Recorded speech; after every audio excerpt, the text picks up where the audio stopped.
Program med nangulau lunga pileriye 2 years pa te kanilau lunga Jordan's principle mo nuktilaw gaya kama 1 year ujak lunga recreation mo 3 months program milau lunga utok luguta na program coordinator select gaw law kama tabanila po Ano ka lo? Pila kaya kaktakpi? Every month plan leok taka kakama. So January plan leo law lunga Christmas piani law month. Special occasions kakanga every month. Tana ilaliw ti taklugo. Elders gathering kainang niluk taklutat. Nutak kano. Ilaki na mayang mo kalwa but mostly nutak kakay himayuyut soup day, cookies day, arts and craft kaluk takluta tikihalaw kama Sunday meet ikalung nulaw kapta taba tana pidyo tigit lugutabong alaw tugo arpan youth winter youth program ideas ne tabang at pilaw kama so July mo tema ay yani piuya ko malak pugod ideas ni pilaw kama ikalung Ima huyak to law pitabo nga summer camp kayong man select daw law kimang mata 4 girls ilinak tuhulin ni select taka kakapta high school mi tunit tema 4 nit nakalaw po nga ama sami takwa ataw yang nelit pitsak pata November mi taw tema Winnipeg mo kaya kuma miyugot tabungat China tana summer camp mo ikalung nulaw tuta Winnipeg mo November winter program mo lak miluni every week challenges ni akikimayuk mata takwa ihumatakpot arpan min every week akbang mi date summer camp me to challenge tang net other communities need kidang miut bapen amakibalang miut takwa luktan Ayong igutang niya ila ayung igu luabing ikalwak loti just like Ayong itamit itakutit sitang niya July 3 mid nunabut demot challenge na aktugut de kwa kids na ha ukwang na mat June 30 so nuk terlota arena mon arena decorate lunigit for nunabut de July 3 tana our first challenge tana ina naman nakawimaya ka but 1 month muluk ta every week challenges kang net akbami ute notak kanangit summer camp mitut Kape au lakatigilaw nakpigi select taka kang mata ukwa previous 3 ngulaw lutin but man na 4 ngulak tut takwa 4 girls ating yo kamak laka Namak hang na COVID namak to tu tamanak tanaw tlunik Jackie utupanya angiut Irat King amma Winona panya Stephanie takwa awla katigiga ko ma mayak kapitsang nakpata awyak Ikayok tiyo yang nelak tati. Recreation pitakaluang mago summer camp this year dropping pinega but ubap no ideas ni pitak mata so tunit tawlo tipun Tam na aw la ko tigilaw te magkuktut aw la katigilawak ni hunani ilit sa katawlaw pit atok tulak tak ni. Pingwa kaluk talaw mata nakubegi lakilaw ka cat and mouse lagaw yok sir kumin lutit kapikyak amma una one cat nguluni outside of the circle ta na mouse nga play kakluni uyagaw lunit piyaw teli luni ya ta nakubegi law ka kalung ni help tisluta To kataw gumalak ko piwa ge. no taka to katin pam palo katiga yo ayuga kita hami pingwa kataw yo ayuga taw Ni ilita na paluko ni pam palo we. palo you itin na ko yo ito no takad To hang ni kun ko bena ko ni hunamelle ekanayang na kokpit ilit sanik kabik ilit niya katigilaw tati. Tana challenges no atu takat chamang na mat challenges look tapigangap tigo banner tayo gapta amma check kihata na check atu takagale avenu takainun hamut basketball volleyball, badminton, taekwondo kalo atok takakak ma arts and crafts, hula hoop kalungnut so halak hakot cheme ka bang mi pingwat tak ilatay ko ani pitak takato kuma mata. Halak hakang at apitak tang ni. We have till August 19 every week. Ay any challenge tang nakapta takwa lukta challenges pigup tigo te ko nga website nga no san lutibut pictures ni takumara nga tema 8 weeks no ko 7 weeks no takwa lukta pigup tigo tema tuniyaw lang lo ni akbet Ato kaya lihalaki. now Patu tabani law mat awlak takataw law toktaw Arbet banner talaw kimayok 2 years ago challenges no pilaw kong mata so banner talaw to last year pitangang ite nakok to Takwa banner lang tati nalunay ko taw yu ayong iningit ni. Natakayo ayong itsemang mata upiguhong nagulak. Imaka unit ka tulo ako bit hunamikya. Takwa ang bani lakapit taw pingwa ko taw talaw tu tamani taw atulak pa. Teka na akalung ne. Mana planning mata. Kaya ilang itakot talaw kaka teka ni pingwagaw yut everyday ayaw talaw man.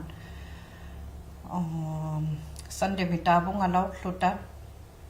Monday ayakok taw yak luni kano takwa for girls pigaka kakayak mga ta over the summer. Wednesday meet first date law luta all day teka ni barroom lagaw yung meet katimot talaw kapta all day first date mo takwa ikayugaw law tut first date kak laki ga kayo kapta Has no takani. Pila ka takap tatay ko ani. Pingwa ping milo yo. Pingwa ping mit.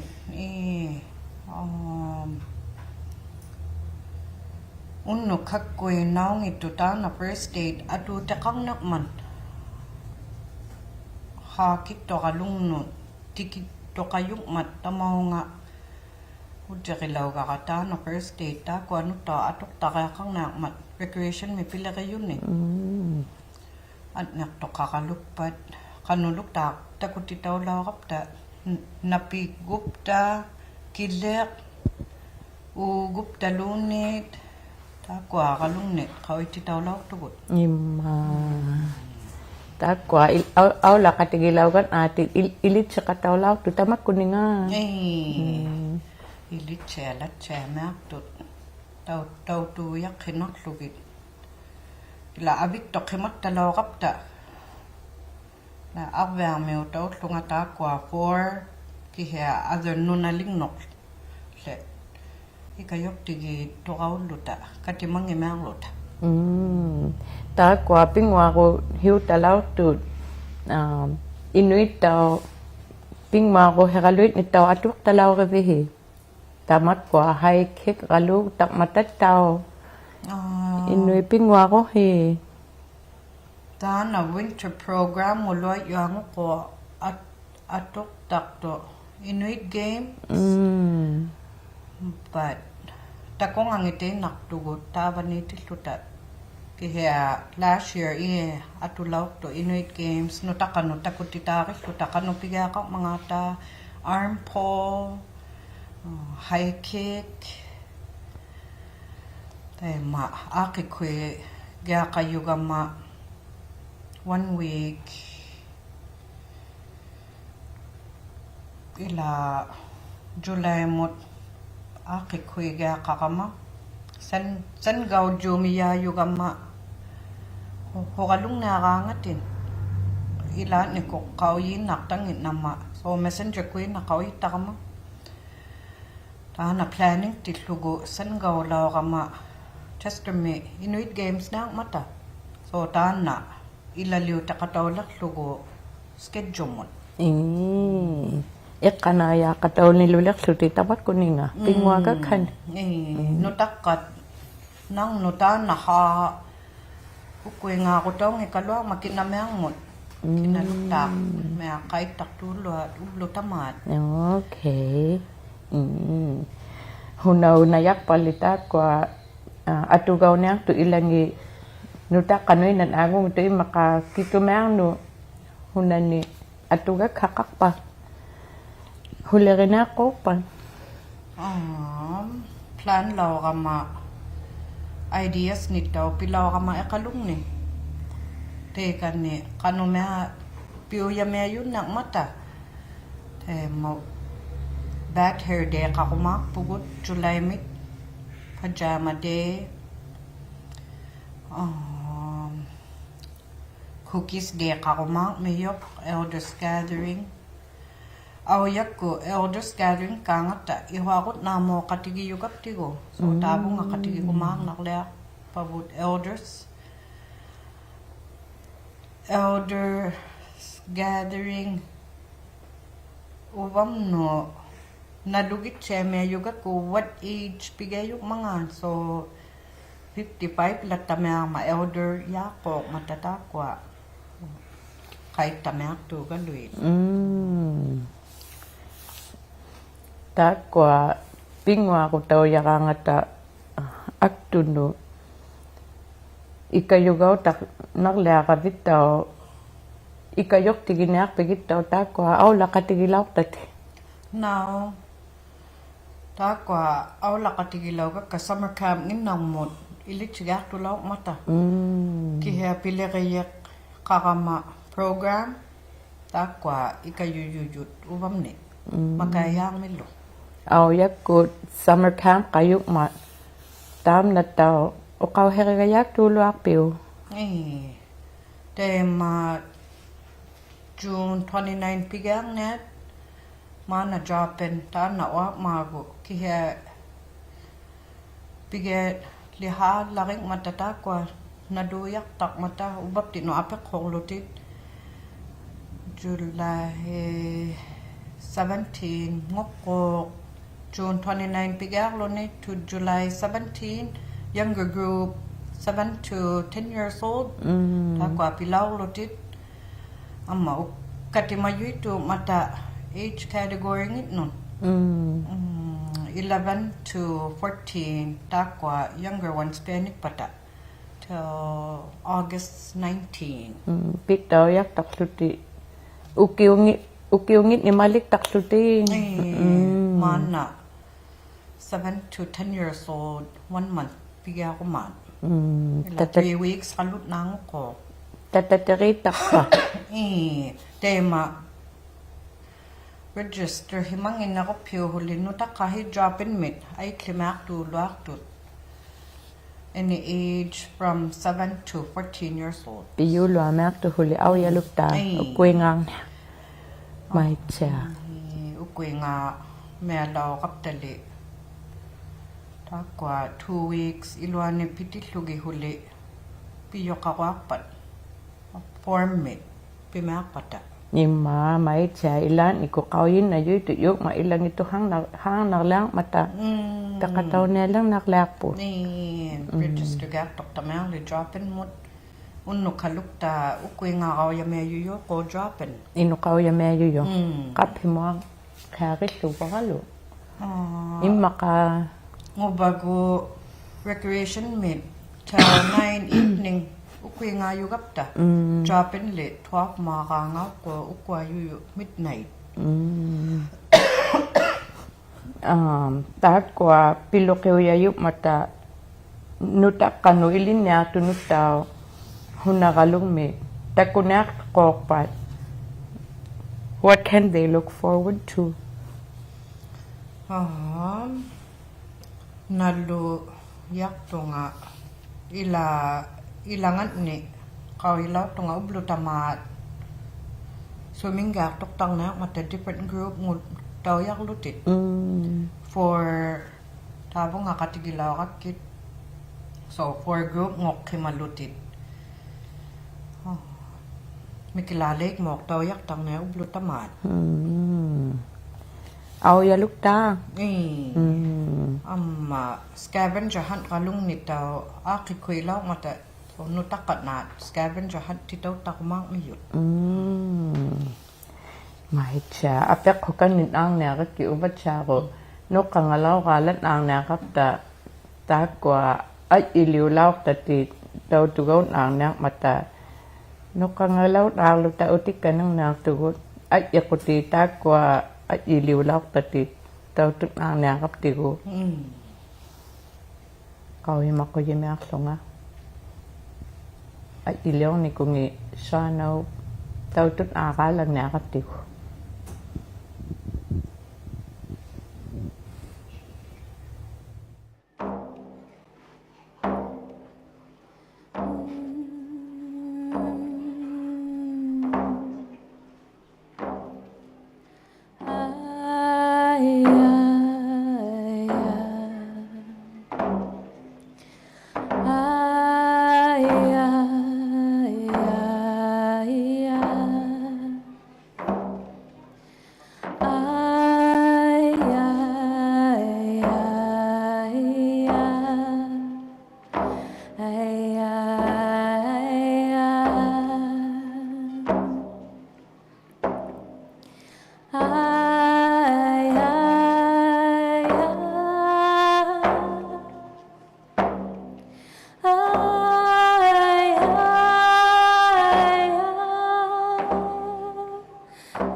Ai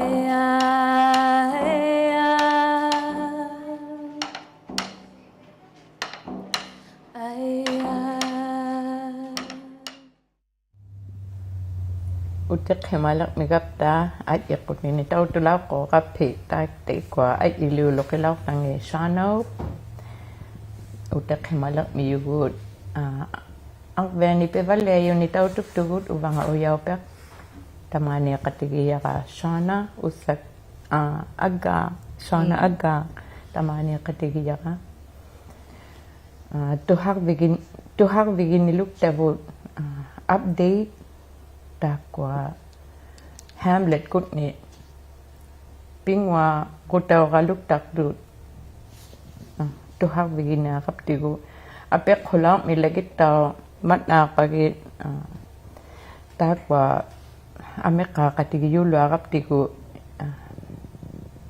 tekwa awla ko tigilaw tatitaw ilit sibigi wa naglakat ni Kovegi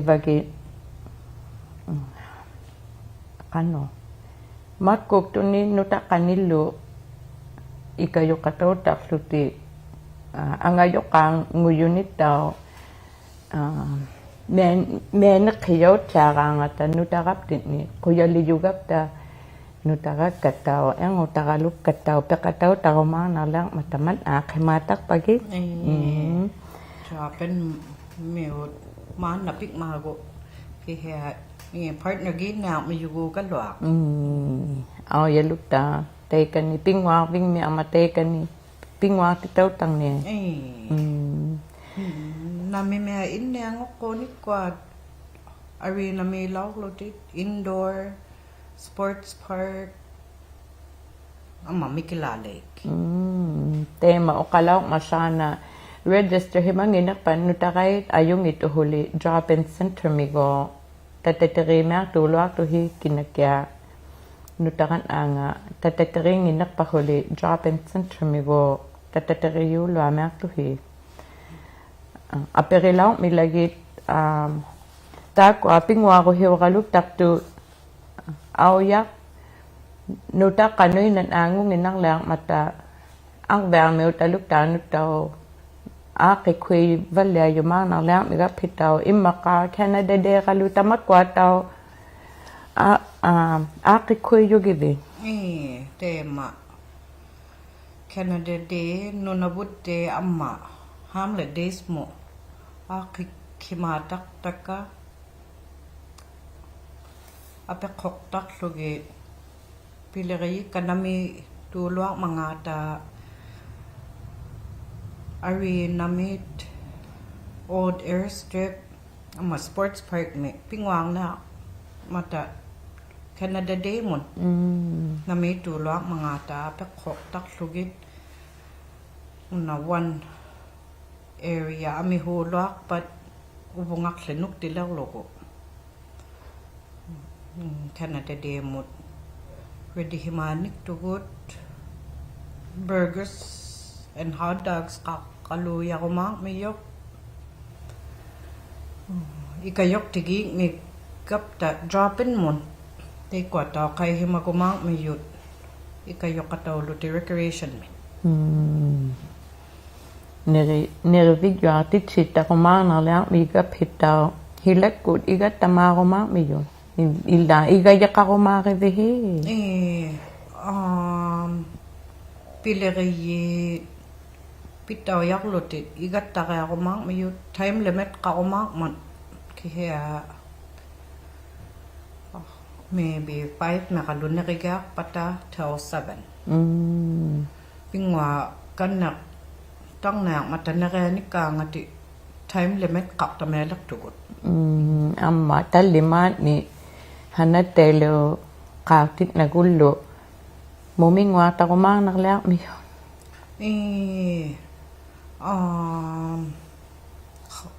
ha ukwang na lak ma June 30 kingulak paging mago maukwang na ukwang na man natia pilarayaw ga kak man aw yaluk ta ukwak man na maka November mekalu ukwilaw miluni na dia na magiyaw lakpat.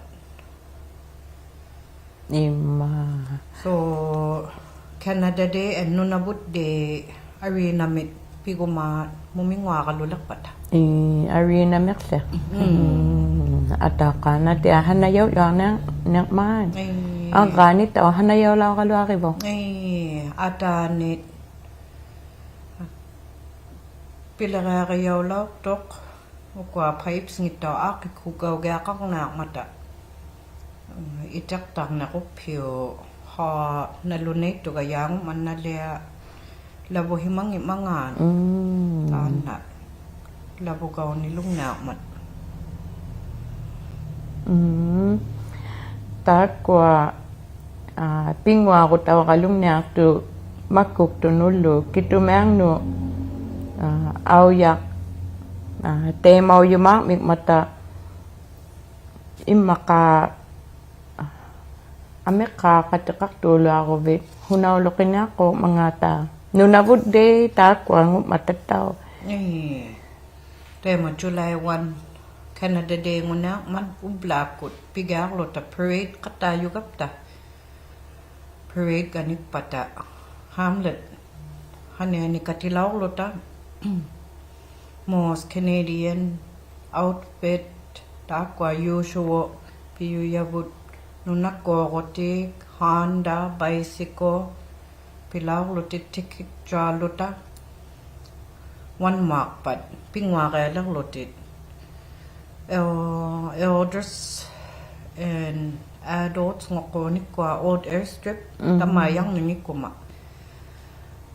But tamayang na kuma elders arena mi gumak mi yut. Up to nakat kids. Sports park, adults, old airstrip. Okay. 5 mapat, nakikilang lutit. Taman na Canada Day mi atugaw yuma. Apek ko tiging itam nitaw. Ukaw hikakang na ko ukwe nga may makso ni. Koyalit siya na takto nga. Nutak kakay yung mata ublo tamat. Ukaw ti katayo kakit. Pitse gawa ka nga pitse aktak lutit. Tana. Tohak tao yan nalak magit. Tema. Namiluktat. Akbe ilwani. Nutakat. Takugangat. Apek ko katayo mata haukwe ngang na. Haukwe ngak to. Kobe hut semang lutit. Tana. Ihu magilugo. Respect kataw mateka. Teku nga ko aktak po. Ukaw hikatsaw ko ni. Atuga katsaw ko ni. Kobe na kayo matay lano takat kaila ka nga ti. Amalo. Kaway mayak nitaw. Tawaw butir. Wang na kubitaw. Taman na ukwe nga kataw makso ni. Namiluk ka. Kau yung mayaw ko kama. Nagaglat. O kayo mat. Kau yung matay na. Kau yung mayaw siya to say. Kau yung mayuluk ta. Ubam niya halop pa ka. Amma. Nahailak ka ko lang. Magkay tawtong nga. Halop pag ikay. Puwi ko kama. Hailak ka. Nalaw gagit. Ulya.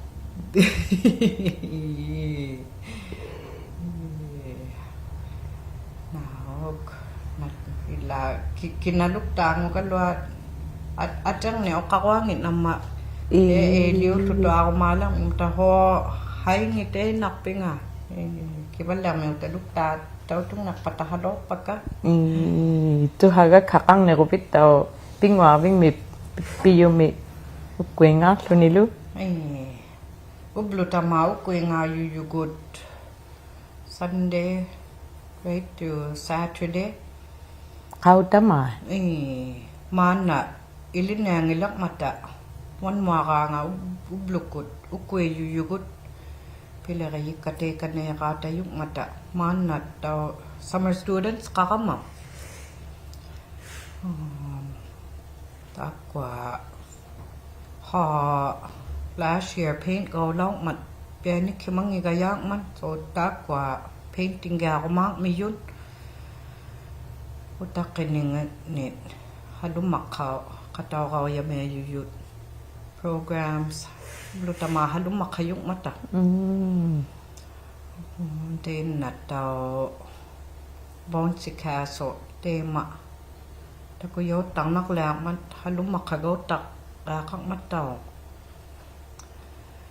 1 mid o kamak lang hunak mangap ta July mid July 2 mid tema ublakut nunako ko tekang na covid balu bahan dahe yang mekun na ko piu taban ni zambo ni area back nga ni arena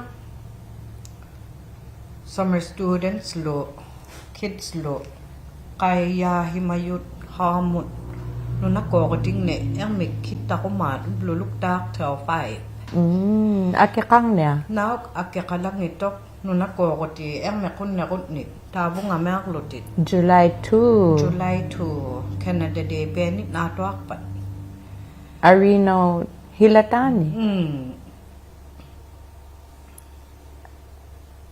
Arino Hilatani ilat Arina mo malo ni Hilatago ilatunuago ako ne age itaktak pata namang nakaw gaya mo nga airport na lanot ta na arena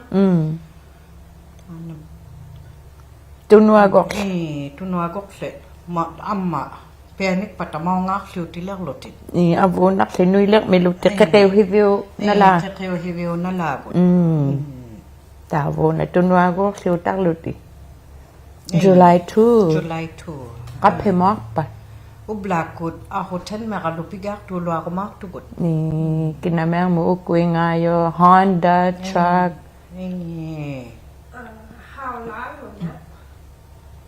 kano ako nikitigi yung may pinakpihi ta na car wash ublakut ukwerop ta ten ila 8:30 te kanya katang makap ta ta kwa ak kulaw lotibot pressure washer ka lui pigakang nak mata amma water truck kay himagalwang mga 10 makpat pigak lonit 5 makpat penik lon te manuna ko ko ti ang mekun na ko pyo tabo nga line up gak to ko makpuhi 10 makpat pigya ko matago July 2 kau himatang na puhi nunat ko ti ang mekun ni aki makiw niya ko July 2 ngulek pa no ati first ngugumako ni car wash kang nang matakuben na kunit July 2 ngulek pa ko mat o kaktulo akak ni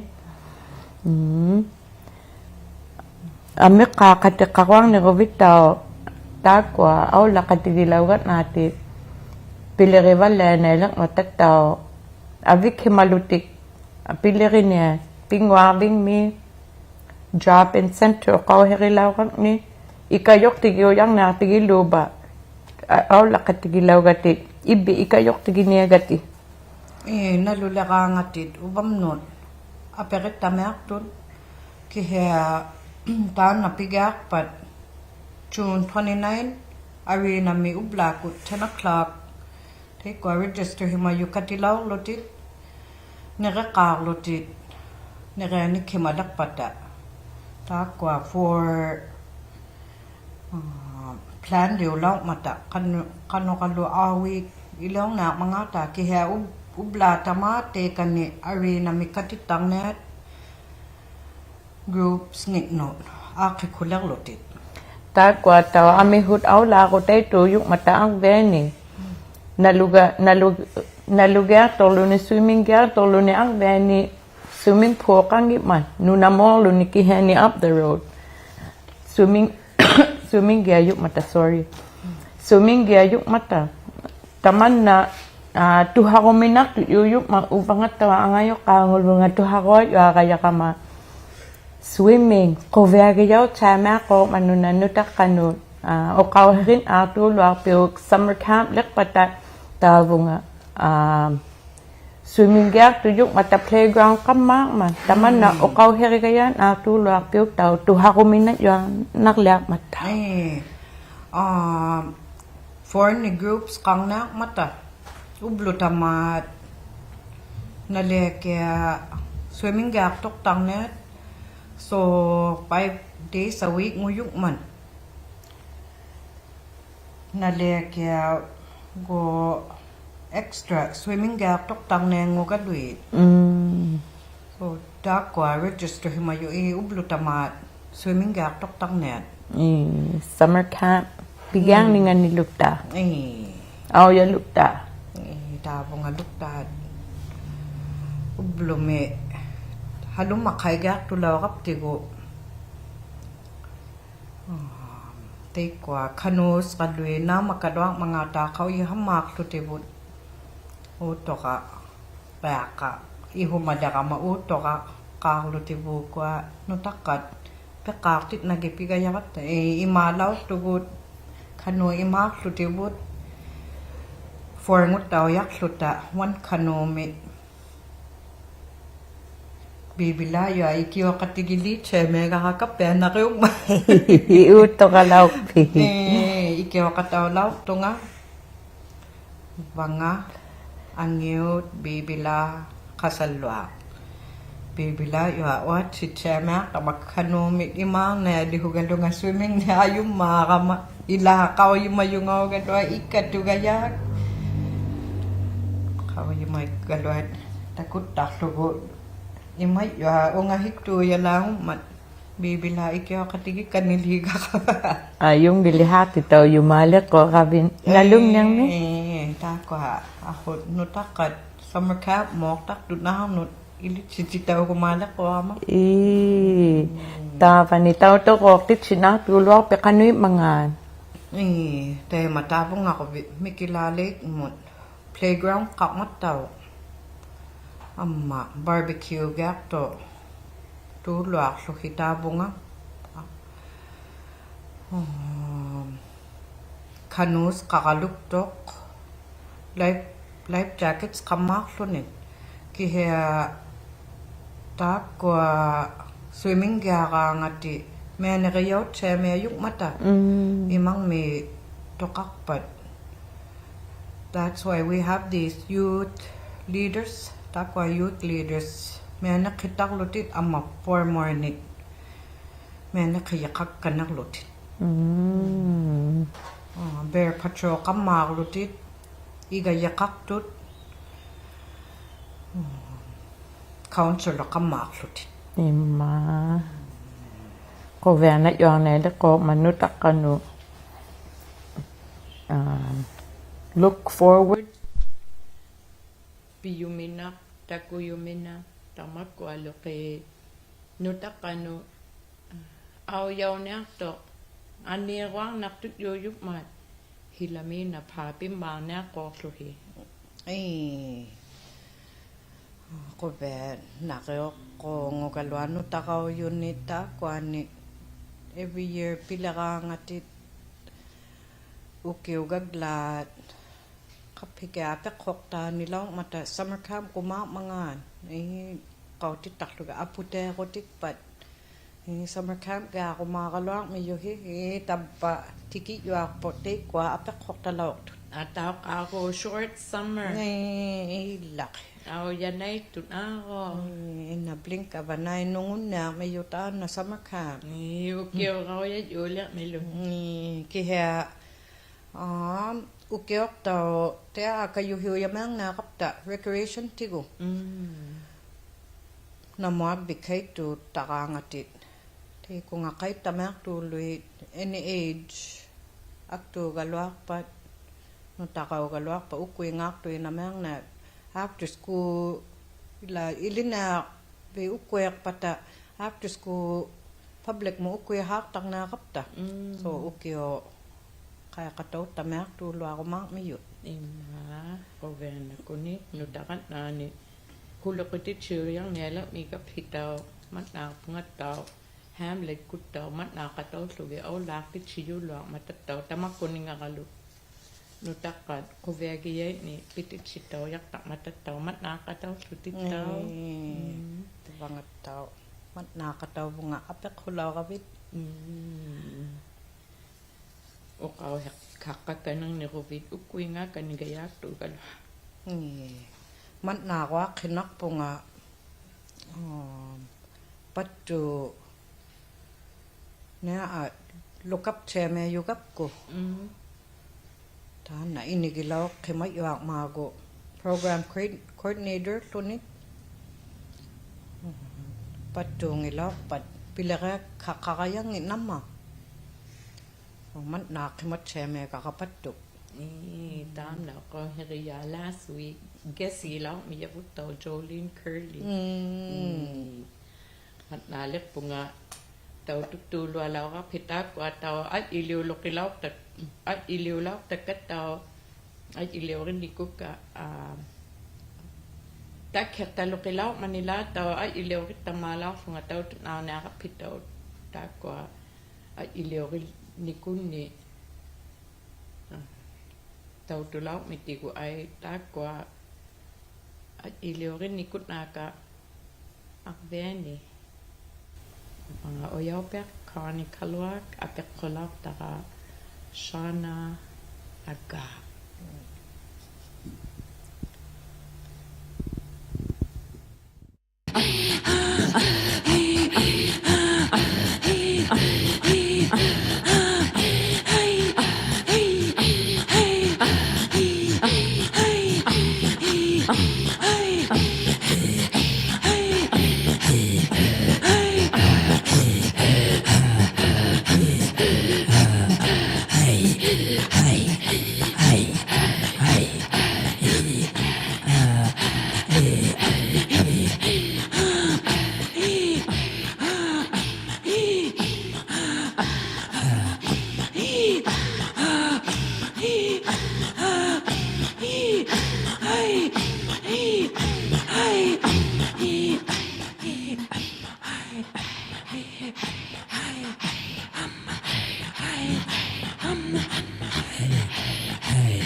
tulaw tigo amma kingo lang me takwa at ilaw nikot kataw taw tulaw tigo man nalip po nga taw tutulo alaw kape amalo man nakatawa na Rovid inakagaya to hol Man nak apek hulaw kabit. Kayo lalaw ka ma. Kakachang nalak po hiabet. ko ba na ko ni mat at siya me nutak panit taw me nakitang nalak miga pe awya lukta Dak. ko ba na Ko yo na begit lakit takata na may job no takan eh. Mga katakak. Pila ka katakak po ni. ima mat at siya me pilirat nila ko ba ya karangap tatung anak kayo man Dak. Dua bitaan na. Huli lakit to. tung anak takap hemat na Kahit takit siya. Kapito kakalutang lo he. mat ala pugutaw tutulo ala ka peo bangaw yaw ta kanikalwak Siya naagak. ugto ka siya nala po he matataw sila ka he